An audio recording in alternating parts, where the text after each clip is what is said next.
CBSEৰ দ্বাদশ শ্ৰেণীৰ পৰীক্ষাত সুখ্যাতিৰে উত্তীৰ্ণ হৈ মাঘেৰিটালৈ গৌৰৱ কঢ়িয়াই আনিলে মাঘেৰিটাৰ ৰিজৱান আহমেদে। ৰিজৱান আহমেদ মাঘেৰিটাৰ চেগুনবাৰীৰ নিবাসী মুক্তাৰ আহমেদ আৰু ফিৰোজা বেগমৰ সুযোগ্য কন্যা। ৰিজৱানে দেউতাকৰ সৈতে গেৰেজত সহযোগিতা কৰি নিজৰ পঢ়া-শুনা আগবঢ়াই নিছিল। ৰিজৱানে কিডজি এণ্ড সনচাইন চিনিয়ৰ ছেকেণ্ডাৰীৰ পৰা উচ্চতৰ মাধ্যমিক পৰীক্ষাত অৱতীৰ্ণ হৈ বিজ্ঞান শাখাত ৭২% নম্বৰ লাভ কৰি পৰিয়ালটোৰ লগতে সমগ্ৰ মাঘেৰিটালৈ গৌৰৱ কঢ়িয়াই আনিবলৈ সক্ষম হ'ল। আৰু আপোনাৰ যোনকেইটা বেলেগ মানে ৱৰ্ডছকেইটা আছে সেইটো কাৰণে বহুত হেল্পফুল আছিলে। সদায় সিহঁতেও কষ্ট লাগিলে কি মই যেন ভাল আপোনাৰ এটা পাৰ্চেণ্টেজ লৈ কিনে সিহঁতৰ নামটো আপোনাৰ সমাজত এটা স্থানত আনিব পাৰোঁ। তাৰপিছে আৰু মই এইটো পঢ়াৰ টাইম টেবুলটো যেনেকৈ আপুনি কৈছিলে এনেকৈ টাইম টেবুলৰ হিচাপেতো মই মানে মাৰ্চৰ ওচৰত মানে যেতিয়া টাইম পাওঁ তেতিয়াই পঢ়ি লওঁ। মানে এনেকুৱা কিবা পেণ্ডিং থ'বলৈ নালাগে।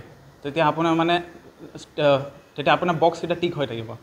তেতিয়া টাইমে আপোনাৰ চব কৰি ল'ব লাগে সিমানে। আৰু স্কুলৰ আমাৰতো school Kidzee and Sunshine high senior secondary. আমি ছায়েন্সৰ প্ৰথম বেচৰ আমি দুটা ষ্টুডেণ্টছ আছিলোঁ। প্ৰথম মই হৈছোঁ আৰু মোৰ এটা ফ্ৰেণ্ড আছিলে। আমি যদি চবে মোৰ গোটেই বেচটোৱে চবে ভালকৈ পাছ কৰি কিনে ওলাইছে। সেইটো কাৰণে ভাল লাগিছে। আৰু মই আশা কৰা ধৰণে ফলাফল লাভ কৰিবলৈ সক্ষম হৈছানে? আশা আৰু বহুত বেছিয়ে মানে কৰিছিলোঁ। যিমান কষ্ট যেন মই কৰিলোঁ মোক লাগিছিলে আৰু পাব লাগিছিলে। ভৱিষ্যতে কি পঢ়িম বুলি ভাবিছা? তোমাৰ লক্ষ্য কি? ভৱিষ্যতে মই আপোনাৰ বেচেলাৰ্ছ অন ফাৰ্মাচিউটিকেলছ বি ফাৰ্মৰ কাৰণে মই ট্ৰাই কৰিম।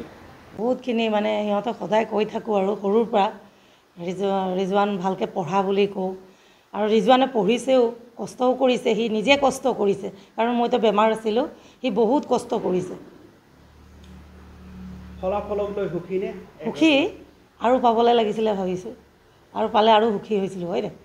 ছায়েন্সৰ ষ্টুডেণ্ট হয় আৰু কষ্ট কৰিছে বহুত। জানে চবে বগুৱা গেৰেজ হয়। গেৰেজত মোৰ নিজৰ গেৰেজ আছে বা প্ৰপাৰ্টি আছে যি আছে। ল'ৰাটো পঢ়িছে, কষ্ট কৰি পঢ়িছে, যিটো পাছ কৰিলে। এতিয়া সুখী আছোঁ মই। কিন্তু এইটো এতিয়া আগলৈ যাম বুলি বি ফাৰ্ম কৰিব, তাৰপিছত এম ফাৰ্ম কৰিম বুলি ভাবি আছে সি। তাৰ ওপৰতে কথা। আমাৰতো যি হওক খৰচা পাতি এইবোৰে কৰিম হয় না? কেনেধৰণে কষ্ট কৰিবলগীয়া হৈছিল সন্তানক পঢ়োৱাৰ সময়ত? সন্তান কষ্টটো হ'বই আৰু পঢ়াবলৈ যে কষ্ট পাতি হয় আৰু দিনে ৰাতি কষ্ট কৰিব লাগে। তেতিয়া সন্তানে পঢ়ে, ভাল হ'ব লাগে, ভাল কৰিব লাগে হয় না? মনটো ভাল লাগে আৰু চবৰে। মাঘেৰিটাৰ পৰা অভিজিত কাকতিৰ ৰিপৰ্ট, এনি ভাৰত 24।